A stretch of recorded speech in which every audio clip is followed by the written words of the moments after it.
Channel Sanskrit रचना में स्वागत है। आपने अगर अभी हमारे चैनल को सब्सक्राइब नहीं किया है तो प्लीज़ आप इसको सब्सक्राइब कर लीजिए, लाइक कर दीजिए, जिससे कि हमारा भी मनोबल बढ़ता रहे और साथ ही साथ आपको हमारी वीडियोस मिलती रहें। तो पिछले वीडियो में हम साखियाँ पढ़ रहे थे, कबीरदास की साखियाँ, जिसमें उन्होंने जीवन के विषय में बताया है कि वास्तव में हमारा जीवन कैसा होना चाहिए और सच्चा ईश्वर भक्त कैसा होता है। जब व्यक्ति ईश्वर का उपासक हो जाता है तो उसको किसी और चीज़ की कोई आवश्यकता नहीं होती है। तो आज दूसरी साखी हम पढ़ते हैं जिसमें उन्होंने सच्चे ईश्वर प्रेमी की चर्चा की है, प्रभु के प्रेम की चर्चा की है, सच्चे ईश्वर भक्त की चर्चा की है। और कैसे की है? प्रेमी ढूंढत मैं फिरूं, प्रेमी मिले न कोई, प्रेमी को प्रेमी मिले, सब विष अमृत होए। यहाँ पर प्रेमी की बात कही गई है। प्रेमी अर्थात कैसे प्रेमी की बात कही गई है? ईश्वर प्रेमी की बात कही गई है, प्रभु के भक्त की बात कही गई है। और कबीरदास जी कहते हैं प्रेमी ढूंढत मैं फिरूं, अर्थात मैं सच्चे ईश्वर प्रेमी को, सच्चे प्रभु प्रेमी को ढूंढ रहा हूँ और मैं ढूंढते ढूंढते थक गया, परंतु मुझे सच्चा ईश्वर प्रेमी नहीं मिला। क्यों नहीं मिला? कहते हैं कि सच्चे प्रभु प्रेमी बहुत कम होते हैं, इसलिए वे आसानी से नहीं मिल पाते हैं। तो कबीरदास जी यही कह रहे हैं कि मैं किसी भी सच्चे प्रभु प्रेमी के लिए यहाँ पर आया, मैं उनको ढूंढ रहा हूँ, परंतु मैं ढूंढते ढूंढते थक गया, वह सच्चा प्रेमी मुझको नहीं मिला। अर्थात मैंने बहुत प्रयत्न किए लेकिन वह सच्चा ईश्वर प्रेमी मुझे नहीं मिल सका। फिर कहते हैं प्रेमी को प्रेमी मिले, सब विष अमृत होए। प्रेमी को प्रेमी मिले, प्रेमी अर्थात जो भक्त है। यहाँ पर कबीरदास ने स्वयं को ईश्वर का भक्त माना है। तो कहते हैं प्रेमी को प्रेमी मिले, अर्थात एक ईश्वर भक्त को अगर दूसरा ईश्वर भक्त मिल जाता है तो कहते हैं जब दो भक्तों की सत्संगति होती है, जब दो भक्तों की सत्संगति, सत्संगति क्या होती है? सज्जनों की जो संगति होती है।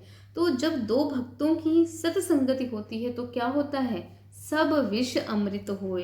तब विष, विष किसको कहते हैं? विष यानी जहर। जहर कैसा जहर? ऐसा जहर नहीं कि जिसको आपने पी लिया, लोग कहते हैं ना जहर खा लिया, जहर पी लिया और मृत्यु हो गई। नहीं, जो विष है ये हमारी वासनाओं को कहा गया, हमारी दुर्भावनाओं को और पाप को कहा गया है। एक तरह से आप इसको कह सकते हैं कि वासनाओं, दुर्भावनाओं और पापों का ये प्रतीक है। क्या? विष। और अमृत क्या है? अमृत किसको कहते हैं? ये भक्ति का, मुक्ति का, आनंद का, पुण्य का और सद्भावना का प्रतीक माना गया है। तो यहाँ पर कबीरदास जी कह रहे हैं कि प्रेमी को प्रेमी मिले, अर्थात जब एक ईश्वर भक्त को दूसरा ईश्वर भक्त मिल जाता है, उनकी जब सत्संगति हो जाती है तब क्या होता है? तब सारे विष अमृत में बदल जाते हैं। अर्थात दो प्रेमियों को मिलन से सभी पाप नष्ट हो जाते हैं, दो भक्तों के मिलन से सभी पाप नष्ट हो जाते हैं और पुण्य का उदय होता है। अर्थात सभी पाप जो हैं वो पुण्य में बदल जाते हैं, जो दुर्भावनाएं हैं वे सद्भावनाओं में परिवर्तित हो जाती हैं, जो हमारे मन का जो मैल है वो नष्ट हो जाता है और शुभ्र और उज्जवल विचार हमारे मन में आ जाते हैं। और सद्भावनाएं जब जागृत होती हैं तब क्या होता है? मनुष्य का आंतरिक विकास होता है। आंतरिक विकास क्या होता है? अंदर से व्यक्ति अपने आप को निर्मल मान लेता है, या आप ये कह सकते हैं कि उसको ऐसा प्रतीक होता है कि वह अंदर से भी निर्मल हो रहा है। ये कब होता है? सत्संगति से होता है, ईश्वर की सच्ची उपासना से होता है, सच्चे ईश्वर प्रेमी के मिलन से होता है।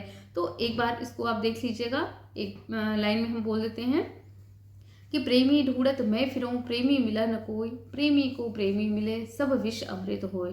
कि कबीरदास जी कहते हैं कि मैं सच्चे प्रभु प्रेमी को खोजने के लिए निकला, परंतु बहुत यत्न करने के बाद भी वह सच्चा ईश्वर प्रेमी मुझको नहीं मिल सका। और जब मुझे वह सच्चा ईश्वर प्रेमी मिला, उससे मेरी सत्संगति हुई, तब मेरे सभी पाप पुण्य में परिवर्तित हो गए। मेरे जो दुर्भावनाएं हैं, मेरे अंदर जो कुविचार हैं, वो सब परिवर्तित हो गए और सब अच्छाइयों को धारण कर लिए, और सभी के कारण से हमारे मन में, हमारे जीवन में एक आप ये कहेंगे कि सकारात्मक परिवर्तन हो गया।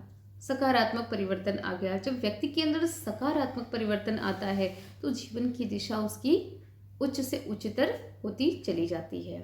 तो ये आपका एक साखी हो गया। अब हम अगली साखी पे आते हैं। अगली साखी कबीरदास जी ने कहा है कि जब व्यक्ति आगे बढ़ता जाता है तो विभिन्न प्रकार से बाधाएं आती हैं उसके मार्ग को अवरुद्ध करने के लिए, उसके मार्ग को रोकने के लिए। और उन मार्ग पर अगर हम रुक जाएंगे, डर जाएंगे, तो शायद हम आगे नहीं बढ़ पाएंगे। इसलिए यहाँ पर कबीरदास जी की जो साखी है उसके माध्यम से उन्होंने बताया है कि कुछ भी बाधाएं आ जाए, किसी प्रकार की बाधाएं आ जाए, आप उन बाधाओं को पार करते हुए अपने जीवन पथ पर बढ़ते चले जाइए। उसी आधार पर ये साखी है। हस्ती चढ़िए ज्ञान को सहज दुलीचा डारी, स्वान रूप संसार है भूख न दे झक मारी।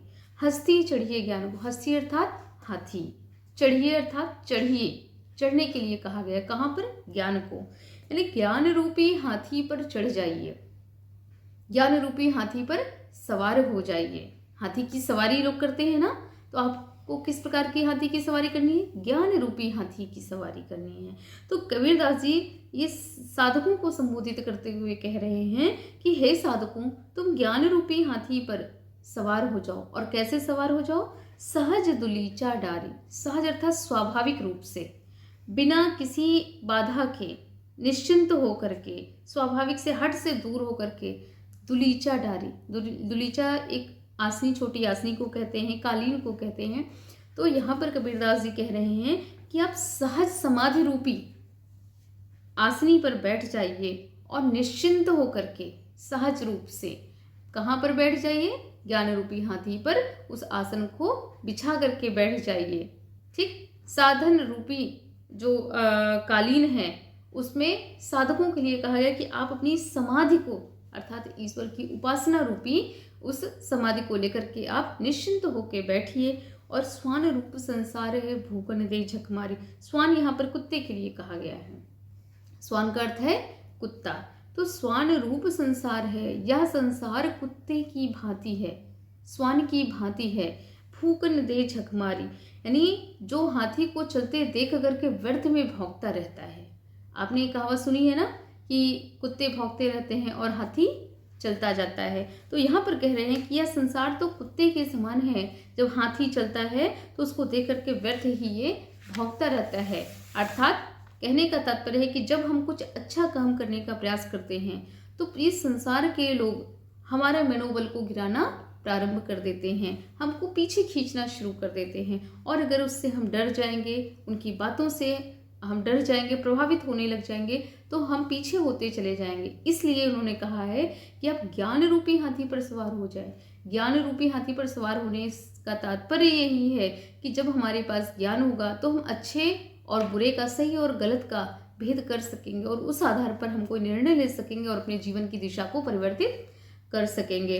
और कहते हैं कि जो कुत्ते के समान यह संसार है, जब ये आपको देख करके भौंकता रहेगा, अर्थात व्यर्थ में आपको पीछे खींचने का प्रयास करता रहेगा, तो भी आप उन पर ध्यान न दीजिए और आगे बढ़ते जाइए।